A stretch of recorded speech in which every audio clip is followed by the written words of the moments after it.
change the world? Start off by making your bed. If you make your bed every morning, you will have accomplished the first task of the day. It will give you a small sense of pride, and it will encourage you to do another task, and another, and another.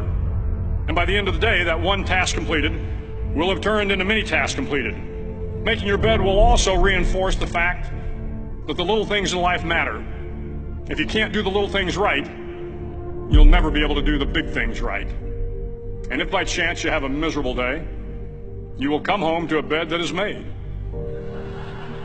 that you made. And a made bed gives you encouragement that tomorrow will be better. To pass SEAL training, there are a series of long swims that must be completed. One is the night swim. Before the swim, the instructors joyfully brief the students on all the species of sharks that inhabit the waters off San Clemente. They assure you, however, that no student has ever been eaten by a shark, at least not that they can remember. But you are also taught that if a shark begins to circle your position, stand your ground. Do not swim away. Do not act afraid. And if the shark, hungry for a midnight snack, darts towards you, then summons up all your strength and punch him in the snout, and he will turn and swim away. There are a lot of sharks in the world. If you hope to complete the swim, you will have to deal with them. So if you want to change the world, don't back down from the sharks. Over a few weeks of difficult training, my SEAL class, which started with 150 men, was down to just 42. There were now 6 boat crews of 7 men each. I was in the boat with the tall guys, but the best boat crew we had was made up of the little guys, the Munchkin crew, we called them. No one was over 5'5". The Munchkin boat crew had 1 American Indian, 1 African American, 1 Polish American, 1 Greek American, 1 Italian American, and 2 tough kids from the Midwest. They out-paddled, outran, and outswam all the other boat crews. The big men in the other boat crews would always make good-natured fun of the tiny little flippers the Munchkins put on their tiny little feet prior to every swim. But somehow these little guys from every corner of the nation and the world always had the last laugh, swimming faster than everyone and reaching the shore long before the rest of us. SEAL training was a great equalizer.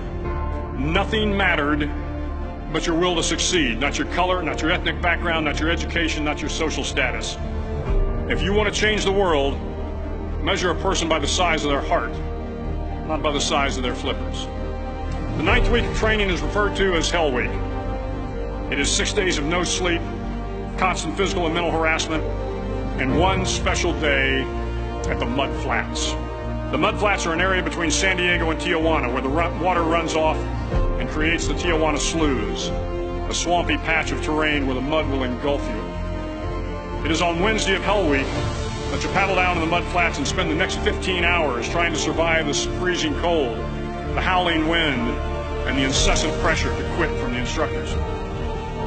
As the sun began to set that Wednesday evening, my training class, having committed some egregious infraction of the rules, was ordered into the mud.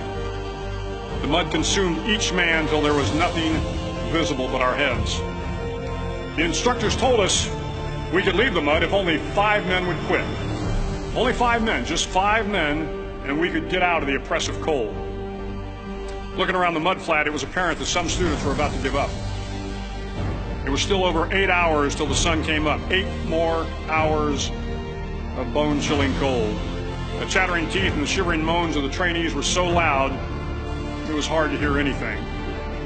And then one voice began to echo through the night. One voice raised in song. The song was terribly out of tune, but sung with great enthusiasm.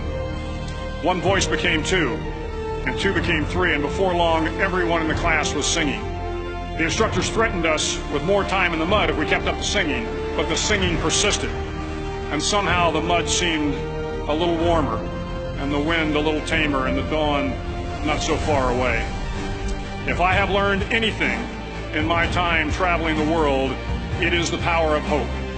The power of one person, a Washington, a Lincoln, King, Mandela, and even a young girl from Pakistan, Malala. One person can change the world by giving people hope.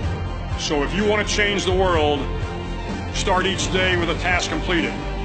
Find someone to help you through life. Respect everyone. Know that life is not fair and that you will fail often.